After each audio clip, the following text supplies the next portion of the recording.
സങ്കീർത്തനങ്ങൾ അദ്ധ്യായം 34. ഞാൻ യഹോവയെ എല്ലാ കാലത്തും വാഴ്ത്തും.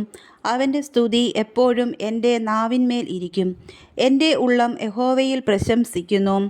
എളിയവർ അത് കേട്ട് സന്തോഷിക്കും. എന്നോട് ചേർന്ന് യഹോവയെ മഹിമപ്പെടുത്തുവിൻ.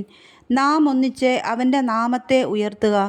ഞാൻ യഹോവയോട് അപേക്ഷിച്ചു, അവൻ എനിക്ക് ഉത്തരമരുളി. എൻ്റെ സകല ഭയങ്ങളിൽ നിന്നും എന്നെ വിടുവിച്ചു.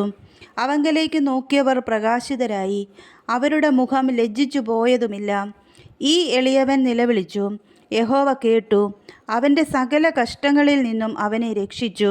യഹോവയുടെ ദൂതൻ അവൻ്റെ ഭക്തന്മാരുടെ ചുറ്റും പാളയമിറങ്ങി അവരെ വിടുവിക്കുന്നു. യഹോവ നല്ലവനെന്ന് രുചിച്ചറിവിൻ.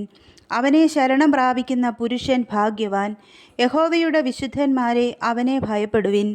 അവൻ്റെ ഭക്തന്മാർക്ക് ഒന്നിനും മുട്ടില്ലല്ലോ. ബാലസിംഹങ്ങളും ഇര കിട്ടാതെ വിശന്നിരിക്കും. യഹോവയെ അന്വേഷിക്കുന്നവർക്കോ ഒരു നന്മയ്ക്കും കുറവില്ല. മക്കളെ, വന്ന് എനിക്ക് ചെവി തരുവിൻ. യഹോവയോടുള്ള ഭക്തിയെ ഞാൻ ഉപദേശിച്ചു തരാം. ജീവനെ ആഗ്രഹിക്കുകയും നന്മ കാണേണ്ടതിനെ ദീർഘായുസ്സ് ഇച്ഛിക്കുകയും ചെയ്യുന്നവൻ ആർ?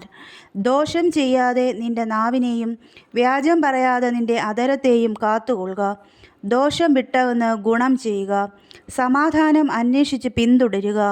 യഹോവയുടെ കണ്ണ് നീതിമാന്മാരുടെ മേലും അവൻ്റെ ചെവി അവരുടെ നിലവിളിക്കും തുറന്നിരിക്കുന്നു.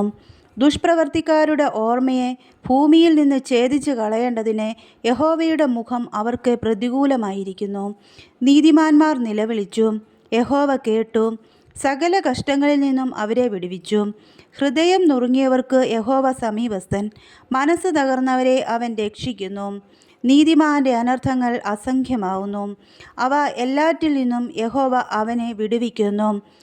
അവൻ്റെ അസ്ഥികളെ എല്ലാം അവൻ സൂക്ഷിക്കുന്നു. അവയിൽ ഒന്നും ഒടിഞ്ഞു പോവുകയില്ല. അനർത്ഥം ദുഷ്ടനെ കൊല്ലുന്നു. നീതിമാനെ പകയ്ക്കുന്നവർ ശിക്ഷ അനുഭവിക്കും. യഹോവ തൻ്റെ ദാസന്മാരുടെ പ്രാണനെ വീണ്ടുകൊള്ളുന്നു. അവനെ ശരണമാക്കുന്നവരാരും ശിക്ഷ അനുഭവിക്കുകയില്ല.